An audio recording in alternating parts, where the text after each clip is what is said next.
Et vous nous parlez aujourd'hui d'un sujet très grave, quand les sports devient le théâtre des dérives politiques.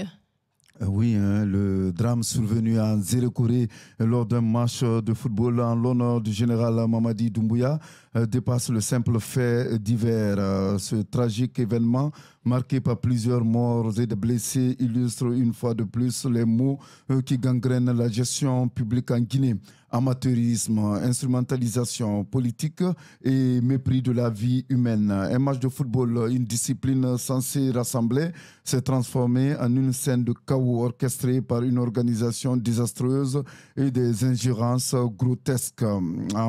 Que faisait un ministre en train de réviser un carton rouge sur le terrain? Où étaient les véritables responsables, ceux censés assurer la sécurité et l'intégrité de l'événement?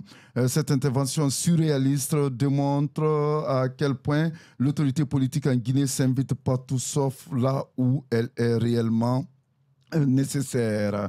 Le sport en tant qu'espace de communion et de dépassement ne doit pas être un instrument au service de la propagande. Si le pouvoir ne tire pas les leçons de cet épisode, il court le risque de perdre ce qu'il prétend défendre, la confiance et l'adhésion du peuple. La politique s'invite sur le terrain.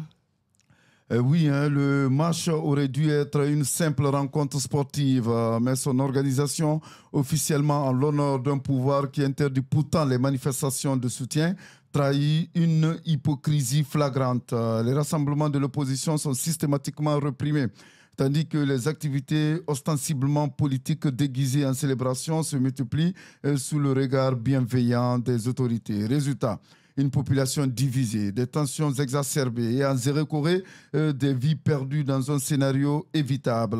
Le recours au gaz lacrymogène pour, selon un journaliste, protéger les officiels révèle une fois de plus une priorité mal placée, sauver la face du pouvoir au détriment de la sécurité des citoyens.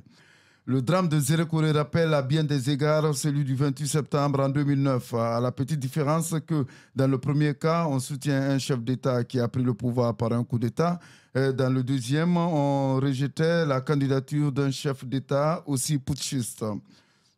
Dans les deux cas, les Guinéens sont morts dans un stade pour les raisons politiques. Et pourtant, le Guinéen ne doit plus mourir pour la politique, avait promis un certain colonel Mamadi Doumbouya à l'époque. Une communication creuse et tardive, vous dites. Face à cette tragédie, donc, la réaction du gouvernement est restée en deçà des attentes. Le Premier ministre Baouri, dans une déclaration postée sur les réseaux sociaux, a exprimé des regrets sans annoncer un bilan ni de mesures concrètes. Les appels au calme et à la quiétude sociale sonnent creux dans un contexte où l'irresponsabilité des autorités est directement à l'origine de la tragédie. Si la junte militaire veut prouver qu'elle gouverne pour le peuple et non pour son propre maintien au pouvoir, elle doit assumer ses responsabilités.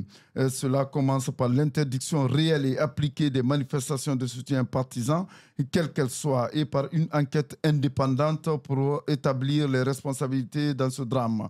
Pour Zérekoré et pour toute la Guinée, et que cette catastrophe ne soit pas un épisode de plus dans une longue série d'échecs, mais un point de départ pour une réflexion sincère et un changement radical.